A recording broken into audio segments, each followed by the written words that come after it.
전능하신 하나님 말씀 낭송 리더 일꾼의 직책.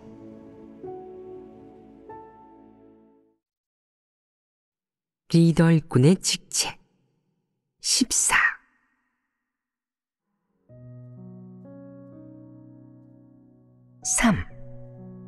부적절한 이익관계. 또한 부류의 부적절한 관계는 이익관계이다. 사람들 간의 이익을 위해 서로 지켜 세우고 높여주고 칭찬해주고 알랑거리는 등의 그릇된 풍조를 교회 생활에 가져오니 다른 사람들이 조용히 하나님 말씀을 읽고 남들이 나누는 체험을 듣는데 심각한 지장을 준다. 사람들 간의 이익관계가 생기고 나면 그들은 항상 자기의 이익을 위해 마음에도 없는 말과 행동을 한다. 예를 들면 어떤 사람은 자신의 집안 사업이나 특정 측면의 이익에 득이 되는 사람을 보면 그에게 잘 보이려고 그 사람을 리더로 뽑거나 어떤 분야의 본분을 이행하도록 추천하고, 또는 그 사람이 하는 말이라면 진리에 부합하든 말든 옳다고 해준다. 그 사람에게 환심을 사기 위해 원칙에 어긋나고 진리에 위배되는 일도 많이 하는데, 이 일들은 하나님의 선민이 사람, 일, 사물을 분별하고 진리에 진입하는 데 교란을 일으킨다. 그는 잘못되고 치우친 것을 옳다고 하고 사람의 관념과 상상을 하나님의 뜻에 부합한다고 하는 등 사람의 생각과 올바른 추구의 방향, 목표를 교란한다. 이런 그의 행위는 전부 그가 사람 간의 이익관계를 수호하는 것에서 비롯된다. 그는 자신의 이익을 보장하고 지키기 위해서라면 양심에 어긋나는 말을 할 수도 있고 원칙에 어긋나는 일을 할 수도 있다. 그가 한 말과 행동은 교회 생활을 교란하고 무너뜨려 결국 더 많은 사람이 정상적이고 체계적으로 하나님 말씀을 교제하고 기도하는 마음으로 하나님 말씀을 읽고 개인적 체험을 나누는 것을 가로막음으로써 사람의 생명 진입에 피해를 준다.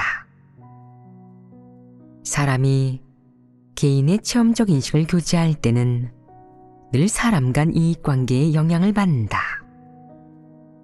어떤 경우에는 언어의 영향이고 어떤 경우에는 행위상의 영향이며 또 어떤 경우에는 목표와 방향의 영향으로 사람이 진리를 교제하고 하나님 말씀을 기도하는 마음으로 읽는 일이 항상 중단되고 주제에서 벗어나게 되며 다양한 정도의 영향을 받는다. 따라서 부적절한 이익관계를 맺는 부류와 이런 행위는 제재를 받아야 한다.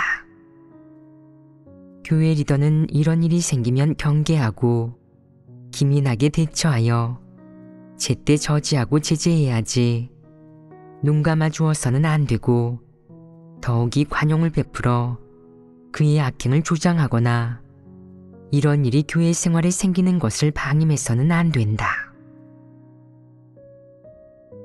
부적절한 이익관계를 맺는 일은 교회에서 자주 일어난다.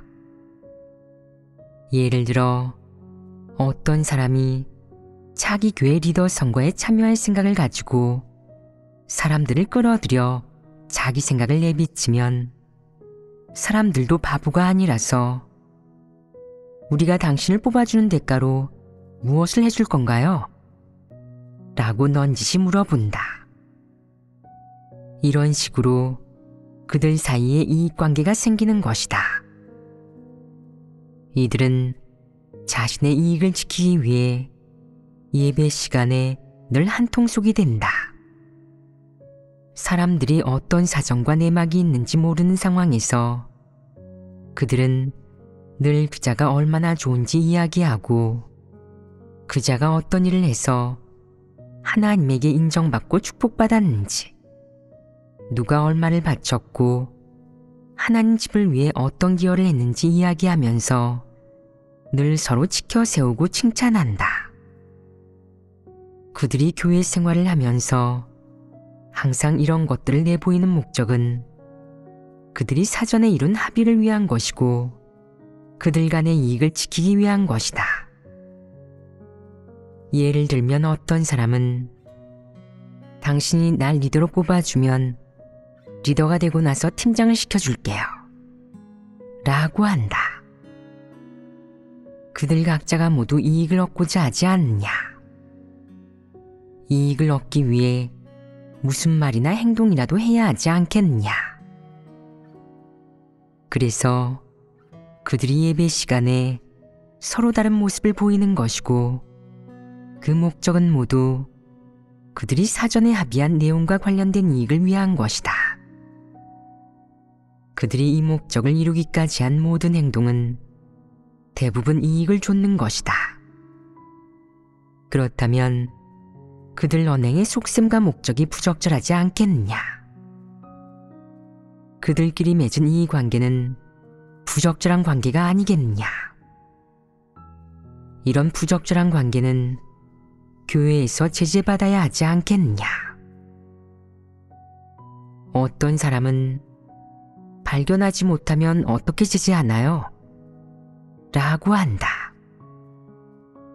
이런 일은 하지 않으면 모를까 하기만 하면 발각되기 때문에 드러나기 마련이다.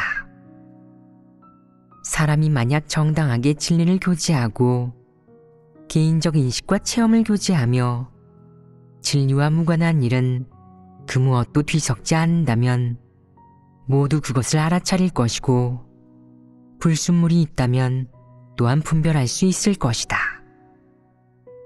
그러니 교회에서 서로의 이익을 지키기 위해 생겨난 각종 거래관계 역시 제재를 받아야 한다. 최소한 경고하고 교제하여 그들이 자신의 문제를 인식하게 하고 자신이 한 이런 행동의 심각한 결과를 인식하게 하며 아울러 형제자매가 이런 일의 성질을 분별하게 해야 한다. 그렇다면 이런 일은 많은 사람에게 어떤 영향을 미치겠느냐? 사람들이 교회는 사회와 별반 차이가 없어서 서로 이용하고 각자의 이익을 위해 거래하는 곳이라고 생각하게 만든다. 이런 행위는 일반적인 교란이 아니라 교회 생활에 심각한 교란을 일으킨다. 대답해 보아라. 한 사람이 표심을 얻으려고 늘 사람들을 끌어들이고 비정상적인 수단으로 선거를 조작하여 리더의 지위를 얻는다면 이 자가 좋은 사람이겠느냐? 이렇게 뽑힌 리더는 분명 좋은 사람이 아니다. 형제자매가 만약 그의 손에 넘어간다면 좋을 일이 있겠느냐? 만약 원칙에 따르지 않고 비정상적인 수단으로 리더에 당선된다면 이런 리더는 분명 좋은 사람이 아닐 것이다. 만약 그에게 리더를 시킨다면 이는 분명 형제자매를 악인이나 적그리스도에게 넘기는 것이니 많은 사람이 사탄의 손에 넘겨지는 것과 다름없다. 그렇다면 그들이 영위하는 교회 생활의 효과가 어떨지는 자명하다. 이것은 이익과 관련되는 부적절한 관계이다. 집단이든 개인이든 사람 간의 관계가 이익과 관련되기만 하면 그들은 원칙에 따라 일을 처리하여 하나님 집의 이익을 지키는 것이 아니라 좀 더 사적인 이익에 편중하여 행동한다. 이런 관계는 정상인성의 양심과 이성을 토대로 맺어진 것이 아니라 양심과 이성은 물론 진리 원칙에도 어긋나는 관계이다. 그들의 말, 행동, 모습과 그들의 속셈, 목적, 동기, 취지 등은 모두 이익에서 비롯되므로 이런 관계는 부적절한 관계로 정의될 수 있다.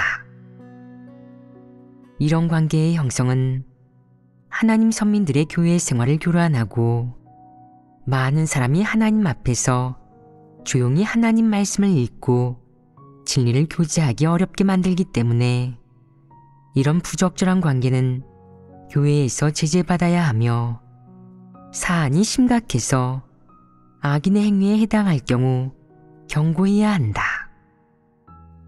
만약 죽어도 회개하지 않으면 교회에서 제명해야 한다. 4. 사람 간의 원한. 부적절한 인간관계에는 여러 모습이 있다. 그중 또 하나의 모습이 개인 간의 원한이다. 예를 들어 가족 중에는 고부간, 동서간, 형제간, 그리고 이웃 간에도 마찰이나 갈등, 심지어는 원한이 생긴다. 마치 원수처럼 함께 일이나 사역을 하지 못하고 심지어는 만나면 언쟁하고 다투니 만나지도 않는다. 그들은 예배 시간에 만나면 마음속에 원한이 가득해 조용히 하나님 앞에서 하나님 말씀을 누리지 못하고 자신을 반성하고 인식하지 못하며 더욱이 선입견이나 원한을 내려놓고 정상적으로 예배하지도 못한다. 만나기만 하면 소란을 일으키고 논쟁하려 하고 서로 헐뜯고 공격하는 것도 모자라 욕설을 서슴지 않으니 하나님의 선민에게 극심한 악영향을 미친다. 이것은 불신파이고 이방인이다. 만약 진심으로 하나님을 믿고 진리를 사랑하는 사람이라면 어떤 일이 생기든 누구와 논쟁하든 누구에게 선입견을 갖든 진리를 구하고 자신을 반성하고 인식하며 진리 원칙에 따라 해결할 것이다. 그리고 자기의 잘못된 행동으로 인해 남이 피해를 보면 자발적으로 사과하고 잘못을 인정하며 절대 예배 장소에서 논쟁하거나 소란을 일으키지 않을 것이다. 교회에서 다른 사람과 논쟁하며 소란을 피우는 것은 성도의 품위와 너무나도 어울리지 않고 하나님을 심각하게 욕되게 하는 행동이다. 이런 사람은 인성과 양심, 이성이 너무나 결여되었고 결코 진심으로 하나님을 믿는 사람이 아니다. 이런 문제는 새신자에게서 비교적 흔히 볼 수 있는데 새신자는 진리를 깨닫지 못했고 폐교의 성품도 정결케 되지 못했기 때문에 많은 일에서 논쟁을 벌이기 쉽고 심지어는 혈기를 분출하고 다툼을 일으키기까지 한다. 이런 폐교의 성품이 해결되지 못하면 사람은 모두 가슴에 원한을 품게 마련이고 교회 생활을 할 때도 혈기와 원한을 품은 채 끊임없이 논쟁한다. 그러니 교회 생활에 지장을 주고 하나님의 선민이 하나님 말씀을 먹고 마시며 하나님을 찬미하고 하나님 말씀에 대한 체험적 인식을 나누는 데 지장을 주며 하나님 선민의 생명 진입에도 직접적인 영향을 줄 것이다. 어떤 새신자들은 사소한 일에도 관점이 맞지 않아서 쉽게 논쟁을 벌인다. 가령 예배 전에 어떤 사람은 이 찬양을 부르겠다고 하고 어떤 사람은 저 찬양을 부르겠다고 하는 이런 사소한 일로도 쉽게 논쟁이 일어난다. 어떤 때에는 한 가지 일에 대해 논의하는데 관점이 달라도 쉽게 논쟁이 벌어진다. 심지어는 생각 없이 말했다가 어떤 사람의 마음을 상하게 해서 말싸움이 일어나기도 한다. 새신자 중에 이런 일이 자주 일어난다. 예배 중에 논쟁이 일어나면 자연스레 교회 생활을 교란하게 되는데, 그렇다면 하나님 선민들도 교란당하지 않겠느냐? 논쟁하기 좋아하는 사람, 시비를 가리기 좋아하는 사람이 가장 교회 생활을 교란하기 쉬운데, 그들은 자신의 허영심과 체면을 충족시키는 것만 생각하고 하나님 선민의 이익은 고려하지 않는다. 그들의 이런 행동은 교회 생활에 교란을 일으키지 않겠느냐? 교회는 형제자매가 함께 모여 하나님 말씀을 먹고 마시며 누리는 곳이고, 하나님에게 순종하며 하나님을 경배하는 곳이지, 절대 개인적인 원한을 쏟아내는 곳이 아니고 언쟁하거나 이치를 따지는 곳은 더더욱 아니다. 그들이 이렇게 교란하면 어떤 결과를 초래하겠느냐? 직접적으로 예배에서 즐거움을 느끼지 못하는 결과를 초래할 뿐만 아니라, 하나님의 선민은 생명의 도움을 받지 못하며 심지어 대다수 사람들이 평안을 얻지 못해 이루 말할 수 없는 고통을 받게 될 것이다. 이렇게 간다면 어떤 사람은 소극적이고 연약해지며 심지어 예배드리는 것도 원치 않게 될 것이다. 이는 대다수 교회에서 자주 벌어지는 상황이며 모든 하나님의 선민이 겪어본 일이기도 하다. 그렇다면 예배 중에는 논쟁하고 다투는 문제를 어떻게 해결해야겠느냐? 문제에 맞춰 하나님 말씀 몇 단락을 골라 예배 중에 다 같이 너댓 번 혹은 7, 8번씩 읽어보고, 그러고 나서 진리를 교제하면서 모두 각자의 인식을 이야기해야 한다. 그렇게 하면 성과를 어느 정도는 거둘 수 있다. 논쟁하기 좋아하는 사람만 자신의 과오를 인식하여 마음속으로 뉘우칠 수 있는 것이 아니라, 방관하던 사람 역시 이런 일이 일어나면 자기가 폐교의 성품을 표출하지는 않을지, 다른 사람과 논쟁하지는 않을지 반성할 수 있고, 이를 통해 자신을 인식할 수도 있다. 논쟁하는 사람이든 그러지 않는 사람이든 하나님 말씀 몇 단락을 몇 번 읽고 나면 모두 자신의 폐교의 성품을 인식할 수 있고, 폐교의 성품에 의지해 사는 삶은 확실히 양심과 이성이 없고 인성이 전혀 없다는 것을 알 수 있다. 이렇게 교회 생활을 하면 성과가 괜찮지 않겠느냐? 예배를 시작할 때는 논쟁이 있더라도 논쟁이 끝나고 나면 하나님 말씀을 읽고 하나님 앞에서 조용히 자신을 반성할 수 있고, 진리로 문제를 해결하고 모두 진실하게 회개할 수 있다면, 이런 성과를 거둘 수 있다면 이것이 바로 정상적인 교회 생활이다. 그러니 예배 시간에 어떤 상황이 발생하든 꼭 나쁜 일이라고만 할 수는 없다. 모두가 한마음 한뜻으로 진리를 구하고 관련된 하나님 말씀을 찾아 몇 번 읽기만 하면 문제를 완전히 해결할 수는 없더라도 어느 정도 간파하고 분별해서 사람이 유익을 얻을 수 있을 것이다. 대답해 보아라. 이런 교회 생활을 흔히 할 수 있는 것은 아니지 않느냐? 나쁜 일이 좋은 일이 되었으니 이는 어느 정도 전화위복의 의미가 있는 것이다. 하지만 그렇다고 해서 교회 생활에 논쟁과 언쟁을 권장해서는 안 된다. 절대 권장할 일이 아니다. 논쟁과 언쟁은 혈기를 폭발시키거나 충돌을 일으키기 쉬워 누구에게도 좋을 게 없고 본인 마음도 괴롭다.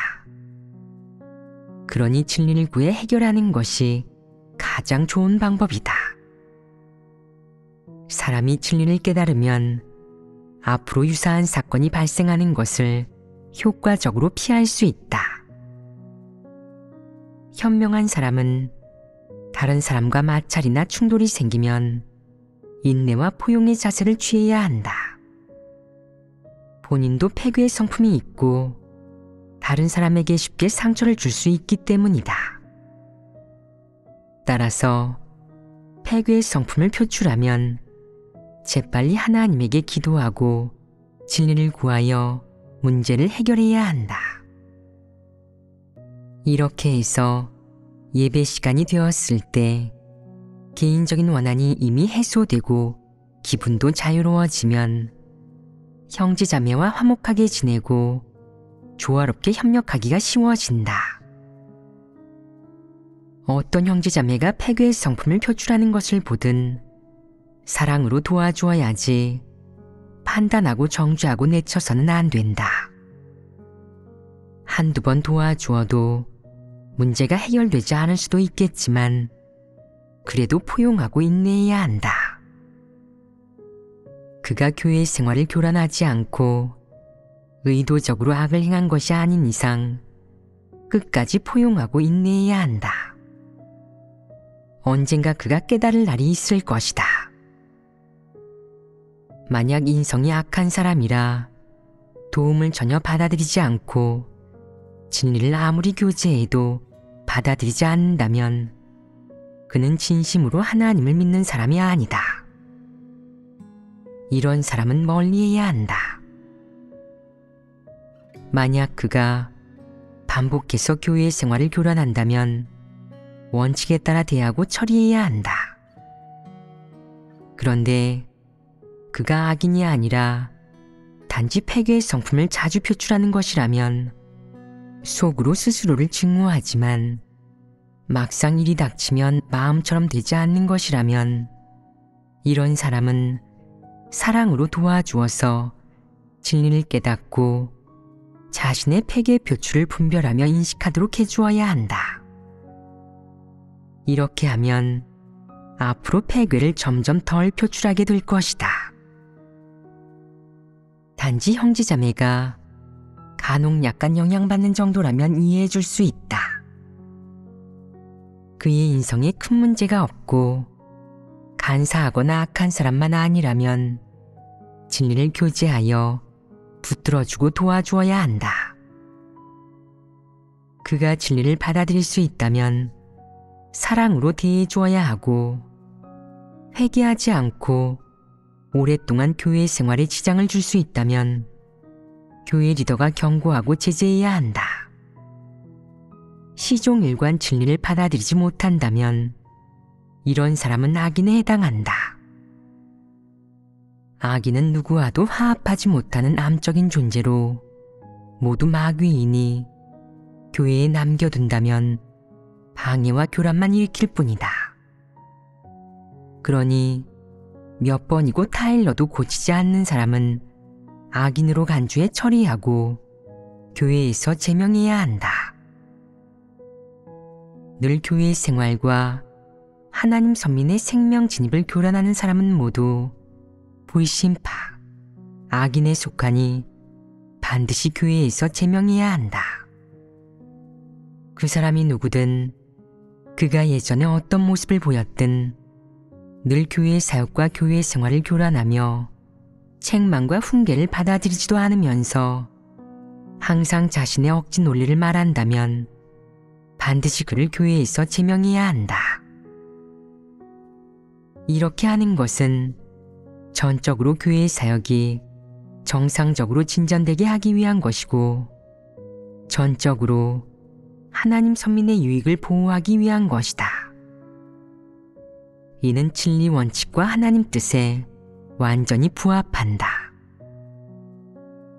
악인 몇 명이 일으키는 분쟁이나 말썽 때문에 하나님 선민의 생명 진입과 교회의 사역에 영향을 받아서는 안 된다. 그건 너무 가치 없는 일이고 하나님 선민에게도 불공평한 일이다.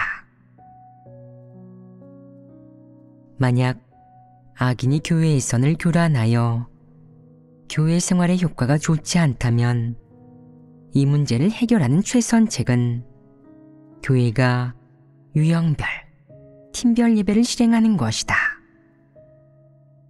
진리를 사랑하고 진심으로 본분을 이행하는 사람끼리, 진리를 추구하려 하지만 본분은 이행하지 않는 사람끼리, 방해하고 교란하길 좋아하고 왈가왈부하면서 걸핏하면 다른 사람을 판단하고 정죄하는 사람끼리 예배드리는 것이다.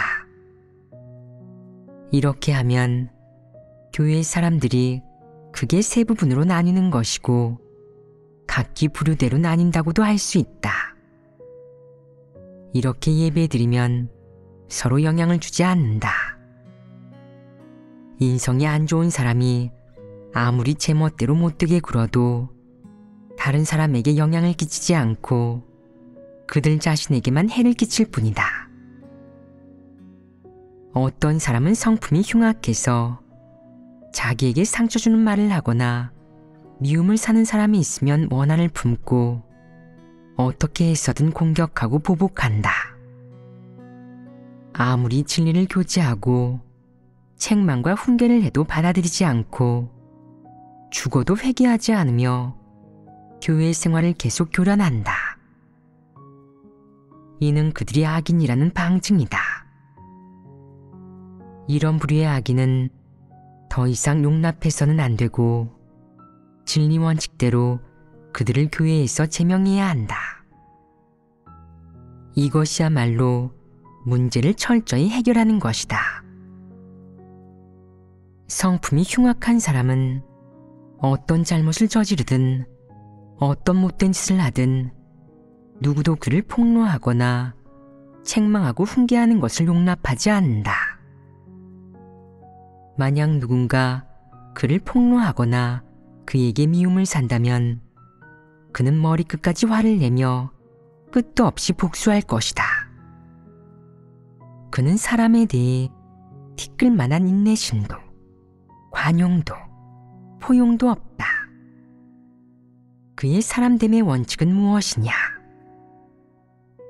바로 내가 천하를 저버릴지언정 천하가 날 저버리게 하지 않을 것이다. 이다. 즉, 누구도 그의 미움을 사서는 안 된다는 것이다. 이는 악인의 논리가 아니냐. 악인의 논리는 이런 식이다. 누구도 그의 미움을 사서는 안 된다. 그를 티끌만큼이라도 건드려서는 안 되는데 누가 건드리면 상대를 증오하고 끝까지 물고 늘어진다. 이런 자가 바로 악인이다. 악인을 대함에 있어 그에게 악인의 본질이 있다는 것을 발견했다면 그가 심각한 악행을 저지르지 않았을 때 그를 격리하거나 제명해서 피해를 최소화해야 한다. 이것이 현명한 선택이다.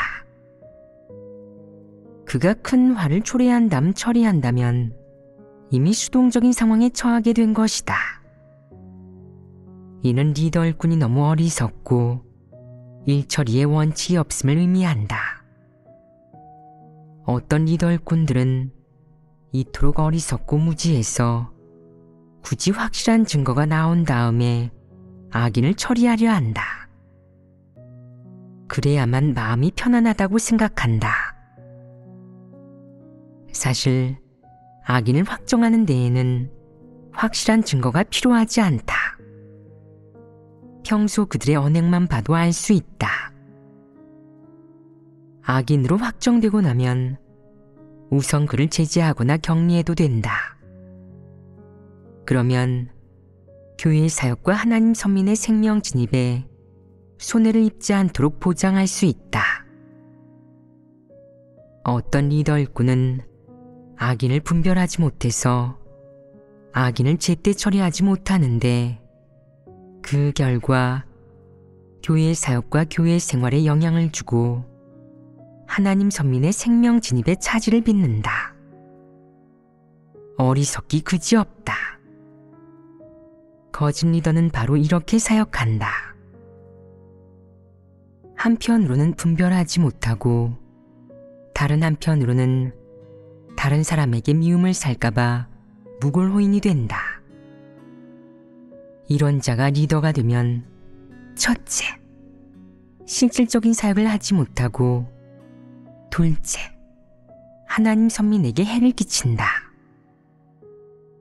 악인이 교란하는 문제조차 제때 해결하지 못하고 형제자매를 보호하지 못하는 사람은 리더 일꾼이 될 자격이 없다.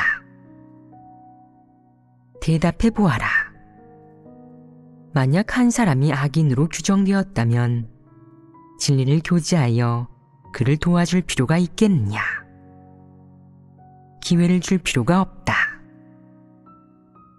어떤 사람은 사랑이 너무나도 커서 악인에게는 회개의 기회를 주는데 이것이 성과를 볼 수 있겠느냐? 이것이 하나님 말씀의 원칙에 부합하느냐? 너는 진실하게 회개하는 악인을 본 적이 있느냐? 아무도 본 적이 없다. 악인이 회개하길 바라는 것은 독사를 측은히 여기는 것이고 들짐승을 측은히 여기는 것이다. 왜냐하면 악인의 본질을 바탕으로 그는 영원히 긍정적인 사물을 사랑하지 않을 것이고 영원히 진리를 받아들이지 않을 것이며 영원히 회개하지 않을 것이라고 확정할 수 있기 때문이다. 악인의 사전에 회개라는 두 글자는 없다. 내가 아무리 진리를 교제해도 그는 자신의 속셈과 이익을 내려놓기는커녕 온갖 이유와 핑계를 대며 자기를 위해 변명할 것이며 아무도 그를 설득할 수 없다. 그가 손해라도 보는 날에는 큰일이다. 그는 다른 사람들을 끝없이 물고 늘어질 것이다. 이런 사람은 조금도 손해를 보려 하지 않는데 진실하게 회개할 수 있겠느냐? 너무 이기적인 사람은 모두 이익을 최우선으로 하는 사람이라 악인에 속하며 영원히 회개할 리 없다. 내가 만약 이런 사람이 악인이라는 것을 간파했는데도 그에게 회개의 기회를 준다면 어리석은 짓이 아니겠느냐? 이는 얼어붙은 독사를 품에 안아 살리고서 독사에게 물리는 꼴이니 이런 어리석은 짓은 머저리나 하는 짓이다. 교회에서 하나님 선민이 악인을 증오하는 것은 정상적인 현상이다. 왜냐하면 악인은 인성이 없어서 되먹지 못한 짓을 일삼기 때문이다. 악인을 증오하는 것은 올바른 마음가짐이며 정상인성에 갖춰져야 할 것이다. 너희는 형제자매를 전혀 사랑하지 않는 사람이 어떤 사람이라고 생각하느냐? 그들이 왜 형제자매와 정상적인 인간관계가 전혀 없겠느냐? 이런 부류는 누구와 함께 지내든 오로지 이익이나 거래와만 연결짓는다. 이익이나 거래가 없어진다면 그 사람을 거들떠보지 않는다. 이런 사람이 악인이 아니냐? 어떤 사람은 진리를 추구하지 않고 정의만 얽매여 살아간다. 자기한테 잘해주는 사람은 가까이 하고 자기를 도와주는 사람을 좋은 사람이라고 생각한다. 이런 사람도 다른 사람과 정상적인 인간관계가 없다. 그가 정의만 얽매여 살아가는데 형제자매를 공평하고 공정하게 대할 수 있겠느냐? 절대 그럴 수 없다. 그러니 형제자매나 진심으로 하나님을 믿는 사람과 정상적인 인간관계가 없는 사람은 모두 양심과 이성이 없는 사람이고 정상인성이 없는 사람이며 분명 진리를 사랑하는 사람이 아니다. 이들은 이방의 속물과 다를 게 없다. 그에게 득이 되는 사람이면 왕래하고 득이 되지 않으면 거들떠보지 않는다. 또 그는 진리를 추구하는 사람, 체험 간증을 얘기할 수 있어서 모두가 부러워하고 좋아하는 사람을 보면 질투심에 어떻게든 트집을 잡아 진리를 추구하는 이들을 판단하고 정죄한다. 이것이 악이냐 아니냐. 이런 사람은 양심과 이성이 없고 짐승만도 못하다. 그는 사람들을 올바르게 대하지 못하고 사람들과 정상적으로 지내지 못한다. 그리고 하나님의 선민과 정상적인 인간관계가 없을 뿐더러 진리를 추구하는 사람을 증오하기까지 한다. 이런 사람은 분명 고독하고 외롭고 항상 남의 탓만 할 것이다. 그들의 삶에 무슨 재미가 있고 무슨 의미가 있겠느냐. 이런 부류의 사람은 성품이 흉악하여 누구와 함께 지내든 사소한 일로도 남을 증오하고 정죄하며 보복하여 다른 사람에게 화를 불러온다. 이런 악인은 영락없는 악마이다. 그는 교회에 하루만 머물러도 재앙을 가져온다. 오래 머무른다면 재앙이 끊이지 않을 것이니 그들을 교회에서 제명해야만 재앙을 피할 수 있다. 그 밖에도 겉으로는 무척 교양 있어 보이지만 이익을 몹시 밝히는 사람도 있다. 그러니 그 역시 이익을 추구하기 위해 하나님을 믿는 것이다. 그는 한동안 이 속을 차리지 못하면 낯빛이 어두워진다. 마치 누가 자기에게 얼마를 비치기라도 한 것처럼 말이다. 누군가 그의 원망 가득하고 침울한 표정을 보면 그 즉시 기분이 영향을 받는다. 대답해 보아라. 이런 얼굴이 교회에 나타나면 어떤 영향이 초래되겠느냐. 대다수 하나님의 선민들이 보면 분명 다 불편해할 것이다. 하나님 말씀을 읽거나 진리를 교제할 때 모두 다양한 정도의 교란을 당하고 영향을 받게 된다. 특히 참도에 뿌리 내리지 못한 사람이 교회 생활을 하면서 늘 그늘진 이런 얼굴을 자주 본다면 너무 쉽게 영향을 받을 것이다. 교회에는 성격이 밝고 말을 단순하고 솔직하게 하는 사람이 많아야 하고 마음의 평안과 기쁨이 넘치고 자유롭고 구속받지 않는 마음을 가진 사람이 많아야 한다. 그래야 교회 생활에 즐거움이 있다. 얼굴이 늘 그늘진 부류는 집에서 혼자 하나님에게 기도하고 마음가짐을 바로잡고 나서 예배에 나와야 한다. 그래야 본인도 기분이 좋고 예배에도 수확이 생기며 다른 사람에게도 유익이 된다. 최소한 다른 사람을 교란하지는 않게 된다. 하나님의 선민이 정상적인 교회 생활을 영위할 수 있도록 보장하기 위해 리더 일꾼은 진리 교제로 문제를 해결하는 법을 배워야 한다. 누군가 예배 모임에 와서 어두운 얼굴을 하고 있으면 리더 일꾼이 나서서 도움이 필요하세요? 라고 물어봐야 한다. 이것이 사랑으로 자발적으로 다른 사람을 돕는 것이다.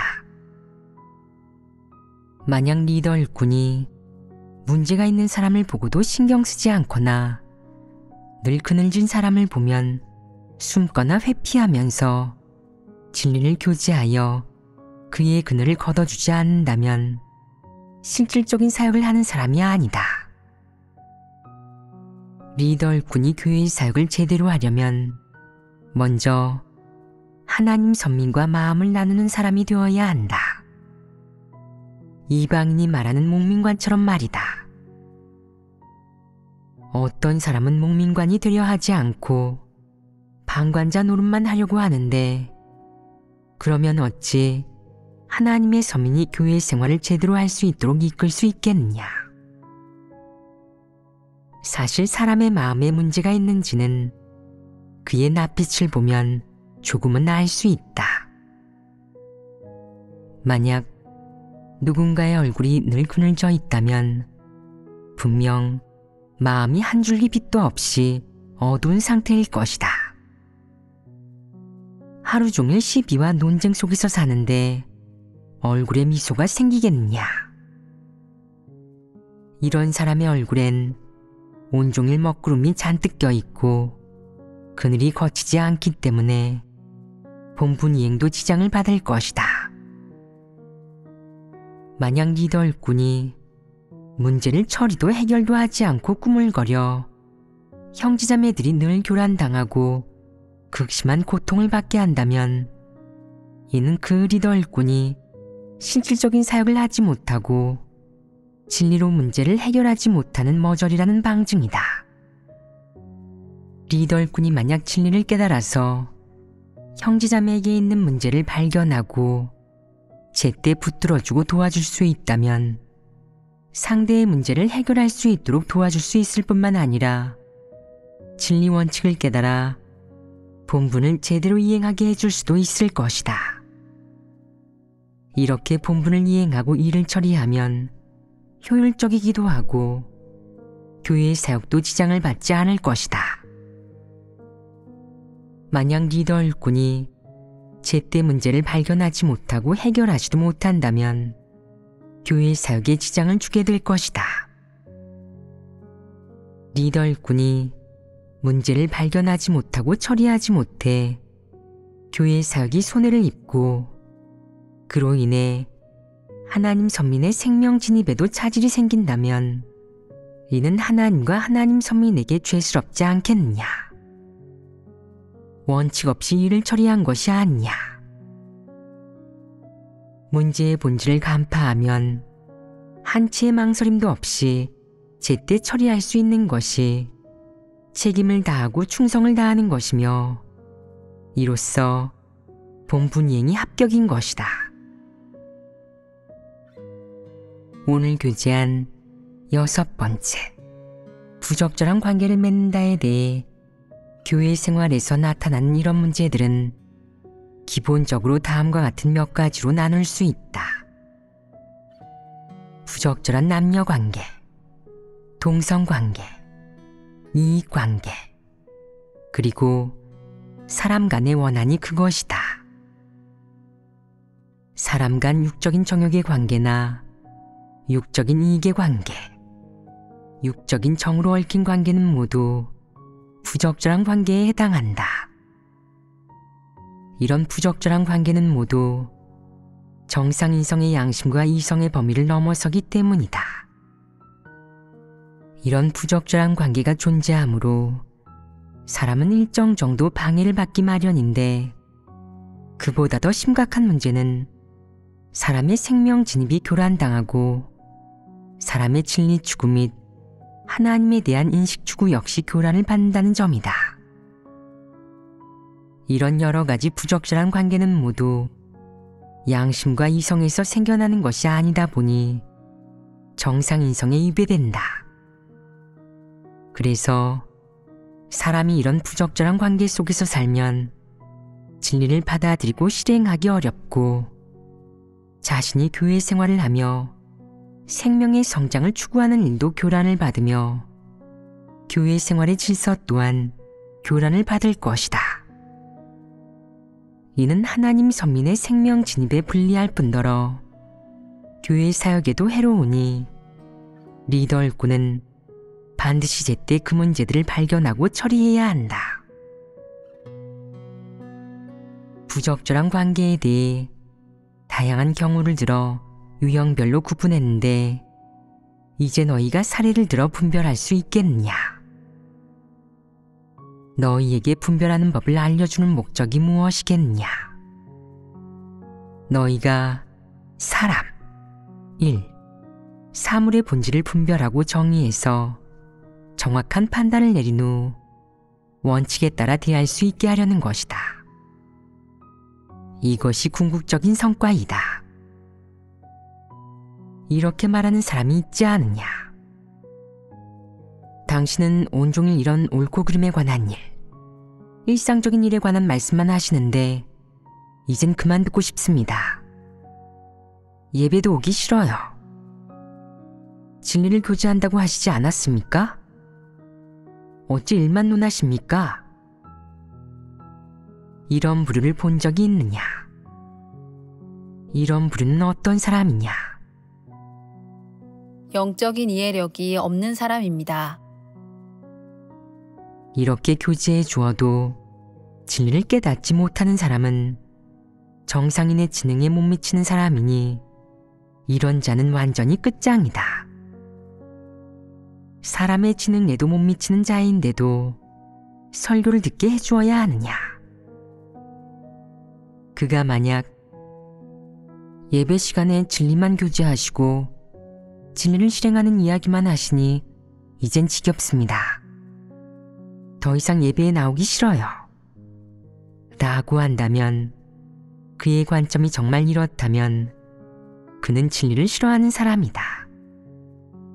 이런 사람이 예배에 안 온다면 하나님 집에서는 강요하지는 않으니 당장 내쫓거라.